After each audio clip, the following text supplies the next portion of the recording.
She is a very funny stand-up comic. She has a Crypto Kitty podcast and travels all over the place, and she's a regular on the show. And she's one of the people that orange pilled me. Please welcome to the show, Rosie Tran. Wow, I'm like so excited that you just said that. Hold on, let me center myself. Okay. I have my Crypto Kitty ears on. Nice. How you doing? Oh my gosh, I just feel so happy about what's going on in the past week. So not only is Bitcoin and crypto and the bull run back on, but evil Mr. Burns lookalike Gary Gensler has resigned from the SEC. And this guy was like the epitome of government corruption. He taught blockchain. He was a blockchain professor, so you can't say he didn't know what he was saying. Right. And then he became the head of the SEC, and he went on a tirade just prosecuting crypto companies and things like that. Meanwhile, having brunch with Sam Bankman-Fried and not doing anything to stop the FTX collapse, but yet prosecuting the little guy, which is the opposite of what Bitcoin and crypto and the cypherpunks stand for. So I'm so happy he put his resignation in, despite some of the crazy political stuff that's happening right now. That's some of the silver lining for freedom and equality and all sorts of things. And so I'm really excited that he's gone and resigned, and that the bull run is here that you and I have been talking about for years. 4 years. I mean, I think the first time I had you on my show to talk about Bitcoin was probably 4 or 5 years ago.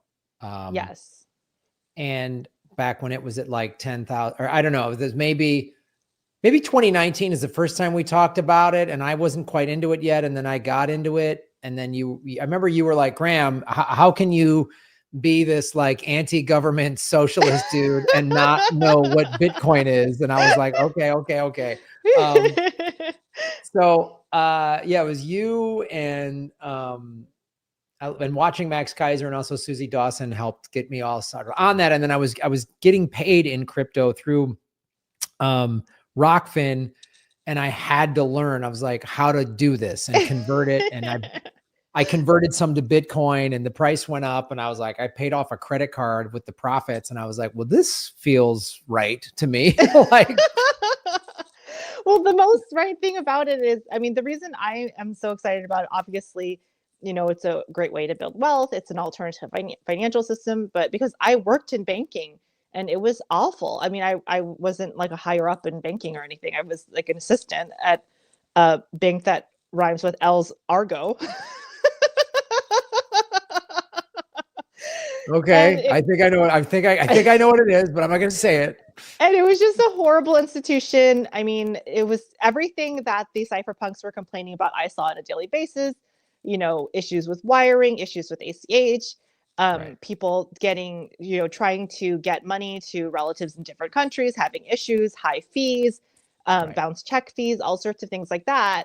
And, I was working at L's Argo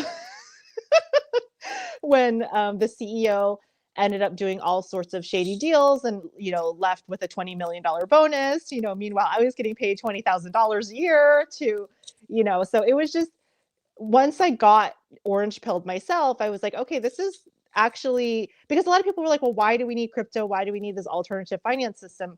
And actually, there's a lot of really bad things about traditional finance, in addition to the, the petrodollar and all the wars that we support, stuff like that. So not to laugh at wars, but you know what I mean? Yeah. Yes. We do support a lot of wars. It was 4 years ago, like the spring, well, actually right when the pandemic hit. And I was like, oh man, guys, pay attention and pay attention to Bitcoin. When it was back then, it was like 10,000 a coin. And then it hit 20,000 in the fall of 2020. And everyone was like, oh my God, this is the halt that we've never seen it this high before. And,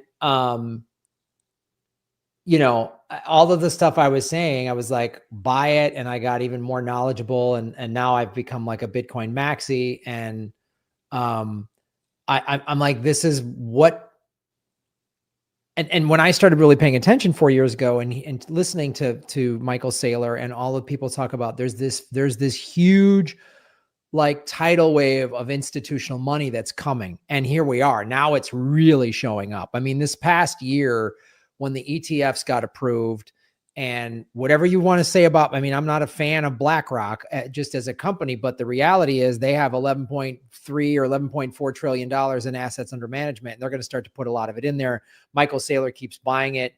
So it's like the stuff that's happening. And, you know, I'm sitting there going, you know, it's been, I haven't been earning as much money as I have because of the strikes and a multitude of factors, but I'm looking at my Bitcoin going, yep, this was the right play. This was the right play. And I'm not as panicked anymore